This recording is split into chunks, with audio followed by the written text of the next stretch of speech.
Hello. नमस्कार। मैं भूपेंद्र शर्मा आरोहण टैट में आप सभी का स्वागत करता हूं। आज हम करेंगे नेक्स्ट सेशन हमारा जो होगा किससे रिलेटेड, हमारा कोशिका या सेल के हम करेंगे the fundamental unit of life. इसके ऊपर हम करेंगे हमारे एमसीक्यू। हम करेंगे यूपी टैट जो साइंस का पेपर 2 है उसके लिए। ठीक है, तो स्टार्ट करते हैं। देखिए एक एक करके। तो पहला देखते हैं, who first observe dead cell in cork slice. ठीक है, कि कॉर्क जो थी हमारी, ठीक है, उसमें डेड सेल का जो सबसे पहले जो खोज करी थी, जो स्टडी करी, वो किसने करी? तो उसमें जो नाम आता है हमारा सबसे पहले किसका आता है? रॉबर्ट हुक का। ठीक है, तो रॉबर्ट हुक ने क्या खोज करी थी? जो हमारी पेड़ की छाल होती है, ठीक है, वही होती है डेड सेल, उसी से बनती है कॉर्क हमारी। ठीक है, तो वो क्या होती है? डेड सेल होती है। तो उस डेड सेल की सबसे पहले जो खोज करी थी वो किसने करी थी? रॉबर्ट ब्राउन ने। इन्होंने देखा कि इस तरीके से छोटे छोटे एक कंपार्टमेंट हमारे बने हुए हैं, ठीक है, और इन्हीं कंपार्टमेंट को इन्होंने क्या नाम दे दिया? सेल या कोशिका का नाम दे दिया। तो सबसे पहले खोज किसने करी थी? रॉबर्ट हुक ने। ठीक है, इसके बाद में आता है who first observe living cell. तो लिविंग सेल की खोज किसने करी थी? लिविंग सेल की जो खोज सबसे पहले करी थी वो करी थी एंटोनियो वैन ल्यूवेनहॉक ने। ठीक है, ल्यूवेनहॉक का नाम भी याद रख लेंगे तो उसी से याद हो जाएगा, या एंटोनियो वैन ल्यूवेनहॉक। ठीक है, इन्होंने जो खोज करी थी वो किस पे करी थी? हमारी पॉन्ड वाटर में। पॉन्ड वाटर में जो हमारी लिविंग सेल्स रहती हैं उनके ऊपर क्या करी थी? इन्होंने खोज करी थी। उसमें लिविंग सेल की सबसे पहले क्या करी? स्टडी करी। इसके बाद में आता है हमारा cell theory was proposed by. ठीक है, देखिए हमारी जो सेल थ्योरी है, दो चीजें हैं। देखिए यहाँ पे सबसे पहले सेल थ्योरी, ठीक है, सेल थ्योरी या जिसको हम कहते हैं हमारा कोशिका सिद्धांत। ठीक है, तो कोशिका सिद्धांत जो सबसे पहले दिया था वो किसने दिया था? हमारा शिल्डन एंड श्वान ने। ठीक है, इन्होंने ये कहा था कि every cell is made up of every organism is made up of cell. और दूसरा इन्होंने कहा था cell is the basic structural and fundamental unit of life, कि किसी भी जीव की जो हमारी कार्यात्मक और संरचनात्मक इकाई होती है उसी को हम क्या कहते हैं? कोशिका या सेल कहते हैं। ठीक, इसके बाद में आता है every cell arise from pre existing cell.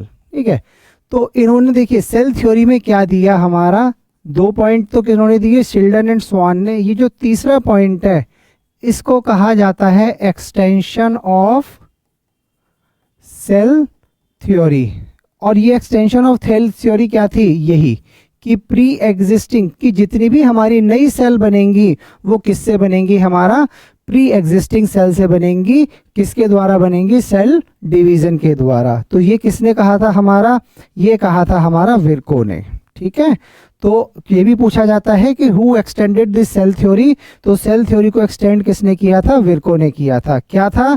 कि जितनी भी सेल्स हमारी होंगी वो किससे बनेंगी? प्री एग्जिस्टिंग सेल से ही बनी होंगी। उसके बाद में आता है हु डिस्कवर्ड न्यूक्लियस।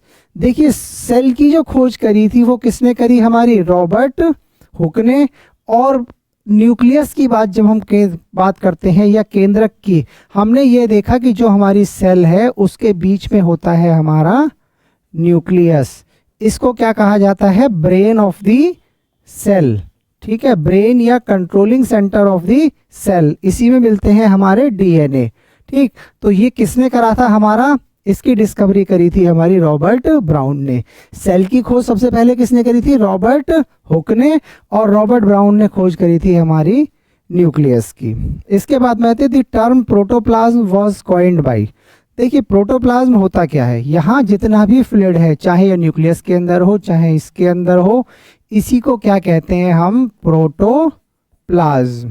ठीक है, प्रोटोप्लाज्म मतलब क्या होता है? Fluid inside cell. कि सेल के अंदर जो भी हमारा फ्लूइड है उसी को हम क्या कहते हैं? उसी को कहते हैं हमारा प्रोटोप्लाज्म। तो इसकी खोज किसने करी थी? परकिंजे। ठीक है, कौन से साइंटिस्ट हैं? साइंटिस्ट का नाम क्या है? परकिंजे। ठीक, इसके बाद में आता है Golgi apparatus was described by, इसके नाम से ही याद रखना गोल्गी एपरेटस किसने खोज की थी, कैमिलियो गोल्गी ने। ठीक है, कहीं कहीं कैमिलियो गोल्गी भी लिखा होगा, तो यह गोल्गी लिखा हुआ है, एक ही बात है, कैमिलियो गोल्गी ने। Which is not a feature of prokaryotic cell. देखिए हमारे पास में दो तरीके की सेल होती हैं, जो हमारी प्रोकैरियोटिक, जो हमारी बिल्कुल स्टार्टिंग में सेल थी, उनको क्या कहा जाता है, प्रोकैरियोटिक सेल कहा जाता है। ठीक है, और इन प्रोकैरियोटिक सेल में क्या था कि जो सेल ऑर्गेनेल से वो प्रॉपर्ली डेवलप नहीं थे, न्यूक्लियस प्रॉपर्ली डेवलप नहीं था, इनमें जो राइबोसोम मिलेगा वो 70S टाइप का राइबोसोम था, और अगर थोड़ा बहुत कुछ ऑर्गेनेल्स मिलते भी हैं तो वो कैसे होते हैं, हमारे मेम्ब्रेन बाउंड नहीं थे, उनके चारों तरफ कोई भी मेम्ब्रेन नहीं थी, तो ये प्रोकैरियोटिक सेल्स इनको कहा जाता है। तो कौन सा फीचर नहीं है, ट्रू न्यूक्लियस इज एब्सेंट। अच्छा, which is not a feature, जो इनका फीचर नहीं है तो क्या है, माइटोकॉन्ड्रिया, क्योंकि इसमें माइटोकॉन्ड्रिया नहीं पाया जाता। बाकी सारी सेल्स हैं, ट्रू न्यूक्लियस एब्सेंट होगा, बिल्कुल होगा, न्यूक्लियस होता है लेकिन हमारा प्रॉपरली डेवलप नहीं होता। 70S राइबोसोम मिलेगा, बिल्कुल सही, बाइनरी फिशन मिलेगा, बिल्कुल मिलेगा, सिंपल सेल डिवीजन होता है इनमें बाइनरी फिशन के द्वारा। अगला आता है which organism is prokaryotic. Prokaryotic कौन है, तो हमारा बैक्टीरिया। बैक्टीरिया को क्या कहा जाता है, प्रोकैरियोटिक सेल है, बिल्कुल स्टार्टिंग वाले सेल हैं ये प्रोकैरियोटिक, जिनमें बहुत ज़्यादा डेवलपमेंट नहीं हुआ है। इसके बाद में आता है राइबोसोम इज प्रोकैरियोटिक, हमने बता ही दिया ऑलरेडी कैसा होता है, 70S टाइप का। और यूकैरियोटिक में कैसा होता है, यूकैरियोटिक में होगा हमारा 80S का। ठीक है, इसमें होगा हमारा 70। इसके बाद में आता है राइबोसोम इन यूकैरियोटिक। यूकैरियोटिक आ गया, सिंपल, हमारा कौन सा होता है, 80S टाइप का होता है। ठीक है, membrane bound cell organelles are absent in, झिल्लीबद्ध कोशिकांग अनुपस्थित होते हैं किसमें, तो हमारे किसमें अनुपस्थित होते हैं, अनुपस्थित किसमें होंगे, हमारे प्रोकैरियोटिक में। ठीक है, अब इनमें से देखते हैं प्रोकैरियोटिक कौन है, तो कौन है हमारा, बैक्टीरिया। ठीक है, तो क्या आंसर होगा इसका, बैक्टीरिया होगा। इसके बाद में अगला पढ़ते हैं द प्लाज्मा मेम्ब्रेन इज। देखिए हमारी जो सेल होती है उसमें दो लेयर्स होती हैं, एक होती है प्लाज्मा मेम्ब्रेन,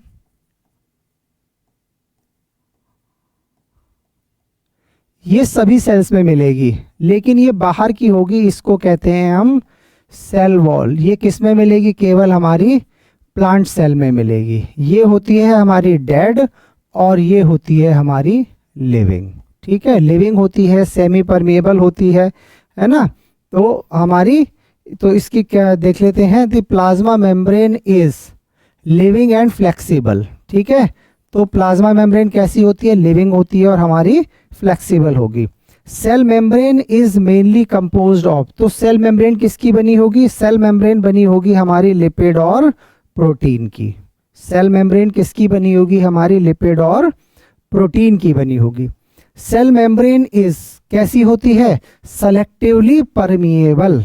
ठीक है, सेल मेम्ब्रेन जब भी होगी हमारी, अगर हम इसकी बात करेंगे तो इसको कहा जाएगा हमारा सेलेक्टिवली परमिएबल। सेलेक्टिवली परमिएबल इसलिए कहा जाएगा कि जो स्पेसिफिक चीज़ें हैं वो इसके अंदर जा सकती हैं और स्पेसिफिक चीज़ें ही इससे बाहर आ सकती हैं। जैसे इसके अंदर ऑक्सीजन की जरूरत होगी, सेल को ऑक्सीजन जा सकती है, ग्लूकोज जा सकता है, न्यूट्रिएंट जा सकते हैं, लेकिन जो वेस्ट मटेरियल है, कार्बन डाइऑक्साइड है, वो इससे बाहर जा सकते हैं, तो सेलेक्टिवली परमिएबल कहा जाता है।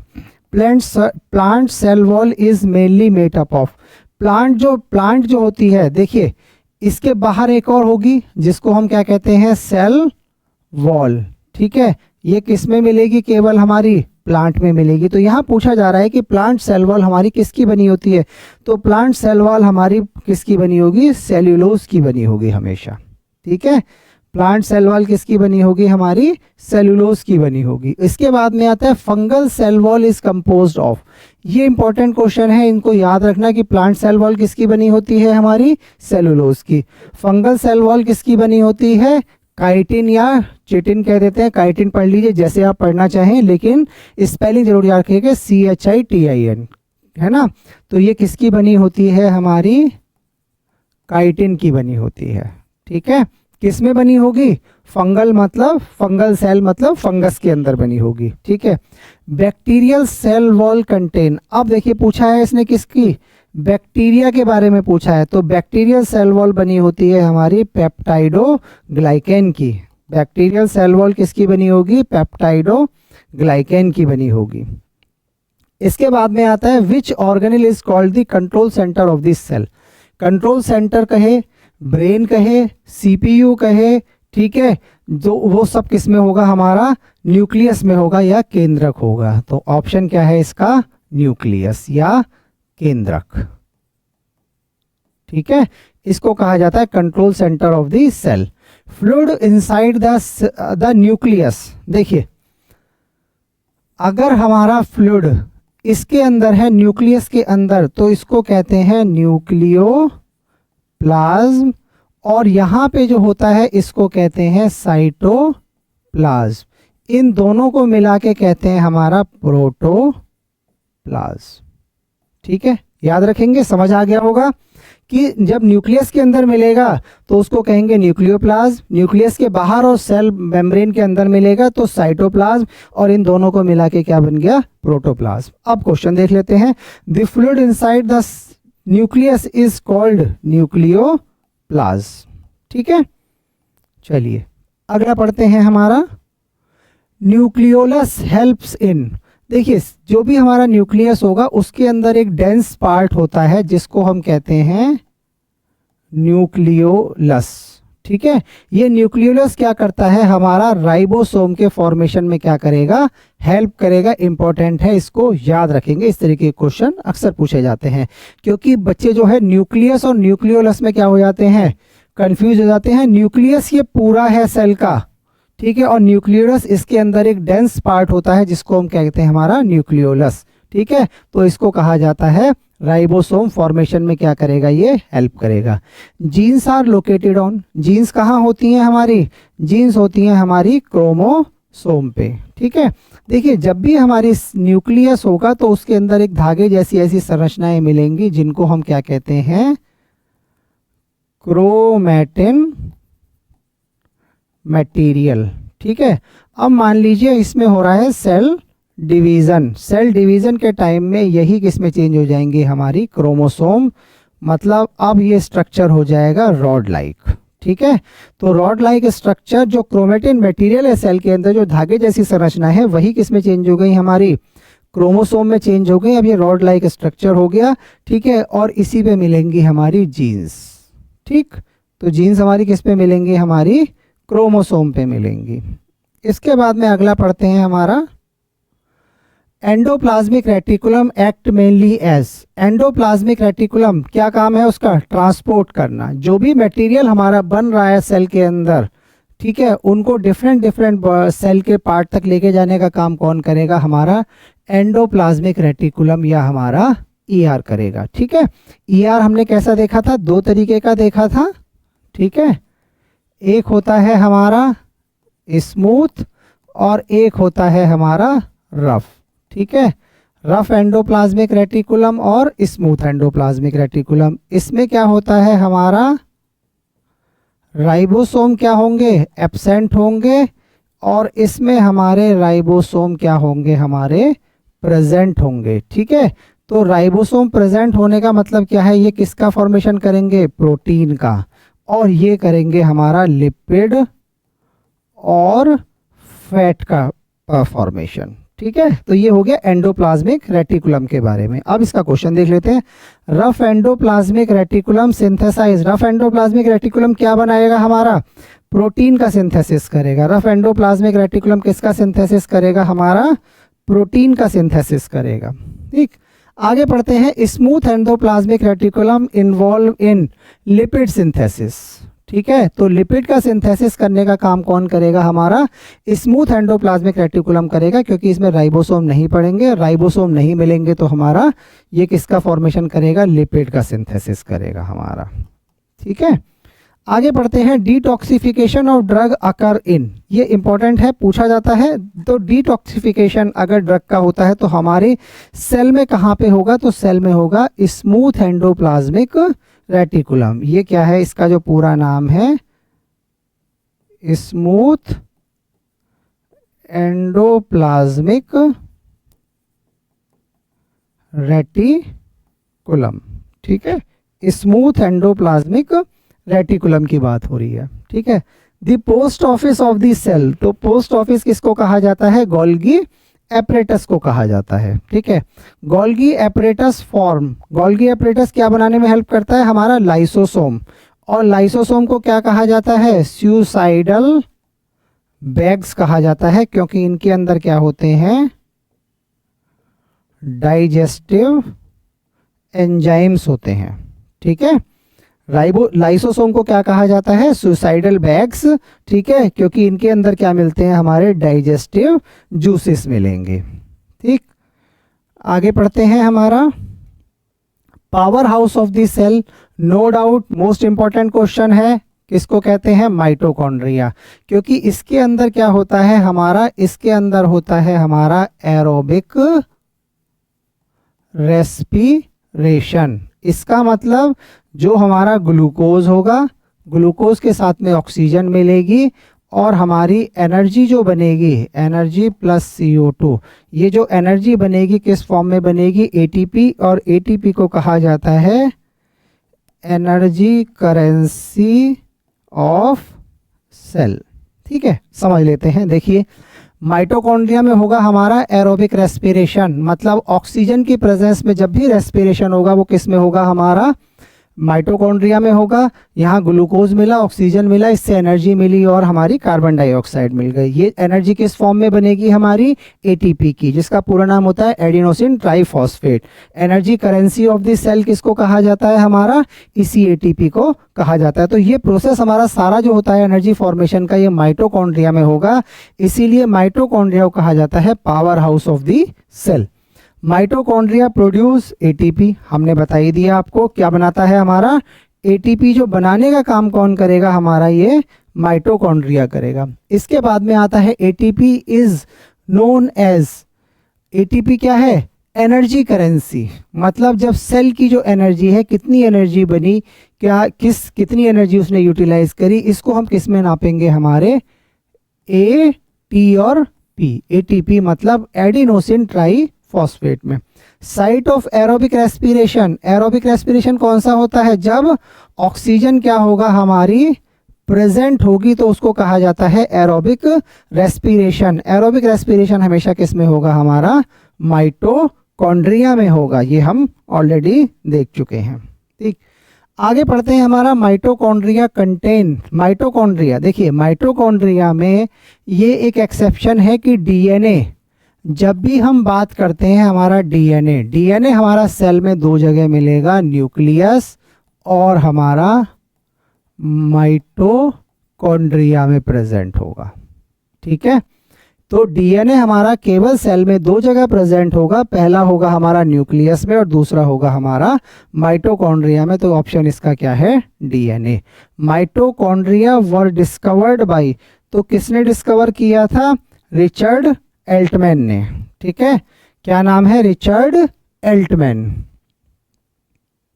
इसके बाद में आता है टर्म माइटोकॉन्ड्रिया, ये बेंडा ने दी थी, कार्ल बेंडा, ठीक है।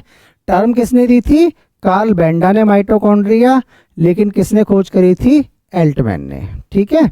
लाइसोसोम कंटेन, लाइसोसोम में क्या होते हैं, हमारे डाइजेस्टिव एंजाइम्स होते हैं, जो क्या करते हैं, अगर ठीक है, और इन्हीं लाइसोसोम्स को क्या कहा जाता है, आत्महत्या की थैली या suicidal bags of the cell. आगे पढ़ते हैं, lysosomes are called the suicidal bags, ठीक है। तो लाइसोसोम को क्या कहा जाता है, सुसाइडल बैग्स ऑफ सेल, ठीक है। Lysosome were discovered by, lysosome की खोज किसने की थी, तो इसका नाम है डी डुवे, क्रिश्चियन डी डुवे, ठीक है। कहीं कहीं डी डुवे भी लिखा मिलेगा तुम्हें, ठीक है। तो डी डुवे भी लिखा है तो आप उसको करेक्ट आंसर कर सकते हैं क्रिश्चियन डी डुवे, जिसने क्या करी थी, हमारी लाइसोसोम की खोज करी थी। आगे आता है plant cell vacuoles occupied about. देखिए जो हमारी प्लांट सेल है, इस प्लांट के सेल के अंदर एक होता है हमारा वैक्यूल्स, मतलब जो खाली जगह, जो हमारे एक्स्ट्रा फूड को, वेस्ट मटेरियल को, इन सबको स्टोर करने का काम करेगा। और प्लांट सेल में लगभग ये क्या करता है, 90% तक को क्या कर लेता है, स्पेस को कवर कर लेता है। ठीक है, तो वैक्यूल्स कितनी करते हैं, हमारी रसधानी कितना, लगभग 90% तक हमारा क्या कर लेते हैं, सेल के एरिया को कवर कर लेते हैं। A mature plant cell generally contain, ठीक है, a mature plant cell generally contain one large central vacuoles. किसकी बात हो रही है, वैक्यूल्स की बात हो रही है। तो हमने देखा जब 90% एक ही वैक्यूल्स हमारी एरिया कवर कर लेगा तो दूसरे वैक्यूल के लिए तो चांसेस कोई बचते ही नहीं है। तो एक वन क्या होगा, एक सिंगल क्या होगा, लार्ज वैक्यूल प्रेजेंट होगा हमारा। इसके बाद में आता है प्लास्टिड्स अकर इन। देखिए प्लास्टिड जो है हमारा, वो केवल हमारे प्लांट सेल में क्या होंगे, प्रेजेंट होंगे, प्लांट सेल में प्रेजेंट होंगे। प्लांट सेल के अलावा ये हमारी एनिमल सेल में प्रेजेंट नहीं होते हैं, क्योंकि इनका काम होता है फोटोसिंथेसिस में हेल्प करना, इसी में हमारा क्लोरोफिल मिलेगा। ठीक है, plant cell and algae, algae exception है, एल्गी को जरूर याद रखने के, क्योंकि एल्गी भी क्या होता है, इसमें भी फोटोसिंथेसिस होगा, तो ये भी क्या करेगा, इसमें भी हमारा प्लास्टिड्स प्रेजेंट होगा। The term plastid was given by, तो प्लास्टिड किसने दी थी, अर्नेस्ट हैकल ने। ठीक है, अर्नेस्ट हैकल ने दी थी किसकी को, क्या हमारा, प्लास्टिड्स। अब आता है फोटोसिंथेसिस अकर इन, तो फोटोसिंथेसिस हमारा कहाँ होगा, क्लोरोप्लास्ट में। ठीक है, कलर कैसा होगा, क्लोरोप्लास्ट में क्या मिलेगा,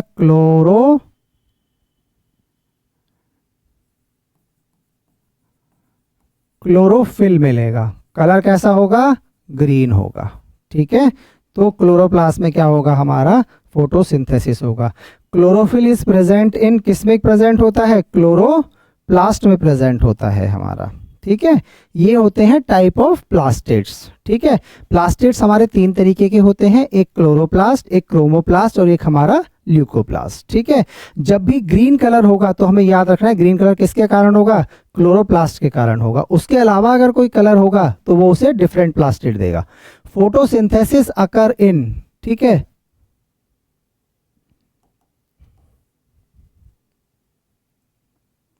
अच्छा, क्रोमोप्लास्ट कंटेन, क्लोरोप्लास्ट मतलब वर्णी लवक, क्रोमोप्लास्ट। ठीक है, क्रोमोप्लास्ट का मतलब ये होता है कि अगर हमारे सेल में ये कैरोटीन एंड ज़ेंथोफिल, ठीक है, ये कहाँ कहाँ पाया जाता है। देखिए इसका मतलब ये है कि जो हमारा क्रोमोप्लास्ट है, क्रोमोप्लास्ट ग्रीन के अलावा अगर कोई कलर है, देखिए जैसे हमारा कोई फ्लावर में कलर होगा, फ्रूट में कोई कलर होगा, वो सब कौन देगा, हमारा यही क्रोमोप्लास्ट देने का काम करेगा। तो ये हमें याद रखना है। ल्यूकोप्लास्ट क्या करेगा, ल्यूकोप्लास्ट क्या करता है, केवल फूड स्टोरेज का काम करेगा। ठीक है, ल्यूकोप्लास्ट क्या करेगा, हमारा फूड को स्टोर करने का काम करेगा। जैसे हमारा ऑयल होगा तो उसमें लिपिड की फॉर्म में करेगा। ठीक है, जैसे हमारा सब्जियां आलू है उसमें स्टार्च की फॉर्म में करेगा।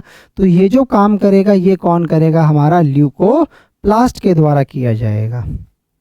इसके बाद में आता है हमारा विच प्लास्टिड इज कलरलेस। कलरलेस कौन सा होता है, ल्यूकोप्लास्ट होता है। ठीक है, ल्यूकोप्लास्ट। इसके अलावा दोनों जो होते हैं हमारा क्रोमोप्लास्ट, देखिए सबसे पहले होता है क्रोमोप्लास्ट और क्लोरोप्लास्ट। तो ये कैसे होंगे, कलरफुल होंगे। ठीक है, और ल्यूकोप्लास्ट होगा हमारा कलरलेस। ठीक, तो ये हम याद रखेंगे। Food is stored as a starch in, किसमें होता है, प्लांट सेल में होगा। ठीक है, जो प्लांट अपना खाना स्टोर करते हैं वो किस फॉर्म में करते हैं, देखिए प्लांट जो अपना खाना स्टोर करेंगे वो स्टार्च की फॉर्म में। ठीक है, और एनिमल जो अपना खाना स्टोर करेंगे वो करेंगे हमारे ग्लाइकोजन की फॉर्म में। ठीक है, ये याद रखेंगे हमेशा। इसके बाद में आता है food is stored as glycogen in, animal cell में होगा, ऑलरेडी बता चुके हैं, ठीक है। Centrioles are generally present in, centrioles जो प्रेजेंट होते हैं वो हमारे एनिमल सेल में, और इनका काम क्या होता है, हेल्प इन सेल डिवीजन, कोशिका विभाजन में क्या करते हैं, ये हेल्प करते हैं। कोशिका विभाजन में हमारा हेल्प कौन करेगा, हमारा सेंट्रियोल्स करेंगे, ठीक। अब इसके बाद में आता है हमारा which structure is absent in animal cell, तो एनिमल सेल में कौन सा स्ट्रक्चर जो है वो एब्सेंट होगा, प्लास्टिड्स। प्लास्टिड्स क्या होते हैं, हमारे जो कलर देने का काम करते हैं, हमने पढ़ा क्रोमोप्लास्ट, क्लोरोप्लास्ट, ल्यूकोप्लास्ट, तो ये हमारे एनिमल सेल में प्रेजेंट नहीं होते हैं। Plant cells are usually, plant cell कैसी होती है, इनकी जो शेप होगी, प्लांट सेल की शेप हमेशा कैसी होती है, फिक्स होती है, अपनी सेल शेप को ही ज़्यादातर चेंज नहीं करते हैं नॉर्मल कंडीशन में। माइटोसिस प्रोड्यूस, तो माइटोसिस हमारा 2 आइडेंटिकल डॉटर सेल बनेंगी। ये एक सेल थी, इसका सेल डिवीजन हुआ, एक सेल ये बन गई, एक सेल ये बन गई, तो ये 2 कैसी बन गई, हमारी आइडेंटिकल सेल बन गई, किस में बनेंगी, हमारी माइटोसिस में, ठीक है। Chromosome number in mitosis, mitosis में जो क्रोमोसोम नंबर होता है सेम है, अगर ये 46 की हैं तो ये भी कितनी होंगी, 46 क्रोमोसोम की होंगी, ये भी 46 क्रोमोसोम, ये भी 46 क्रोमोसोम। जब भी हमारी बॉडी की रिपेयर है, मेंटेनेंस है, उसमें जब भी सेल बनेंगे तो हमारी किस तरीके से डिवीजन होगा, माइटोसिस के द्वारा डिवीजन होगा। इसके बाद में आता है मियोसिस, अर्धसूत्री विभाजन, इसमें नंबर ऑफ क्रोमोसोम कैसे हो जाते हैं, हाफ हो जाते हैं। तो मियोसिस प्रोड्यूस, इसमें हमारी बनती हैं 4 सेल, मतलब एक सेल है तो इससे क्या बनेंगी, हमारी 1, 2, 3 और 4 सेल बनेंगी, ठीक है। देखिए chromosome number after meiosis, chromosome का नंबर कैसा हो जाता है, हाफ हो जाता है। अगर इसमें 46 है तो इसमें कितनी होंगी, 23, 23, 23 और 23 क्रोमोसोम होंगे, ठीक है। इनमें कितने होंगे, हमारे 23 क्रोमोसोम क्या मिलेंगे, हमारे पाए जाएंगे। इसके बाद में आता है हमेशा हमारा formation of sperm occur by, जो हमारा स्पर्म होगा, देखिए जितनी भी हमारी जब रिप्रोडक्शन के टाइम पे जब भी सेल बनेंगी तो उस सेल को बनेंगी हमारी मियोसिस के द्वारा, ठीक है। और इसमें नंबर ऑफ क्रोमोसोम कैसे हो जाएंगे, हाफ हो जाएंगे। फॉर्मेशन ऑफ पॉलन ग्रेन, ये भी सेम प्रोसेस है, किसके द्वारा होगी, मियोसिस के द्वारा, ठीक है। सेक्स सेल्स या गैमीट्स फॉर्मेशन जब भी होगा वो मियोसिस के द्वारा होगा, उसमें सेल नंबर ऑफ क्रोमोसोम कैसे हो जाएंगे, हाफ हो जाएंगे। देखिए होता क्या है कि जब मेल है और ये फीमेल है, ठीक है, तो जब ये मियोसिस होता है तो मान लीजिए 23 क्रोमोसोम मेल से आए, 23 फीमेल से आए, तो जब ये जाइगोट बनेगा इसमें कितने क्रोमोसोम हो गए, 46 क्रोमोसोम हो गए।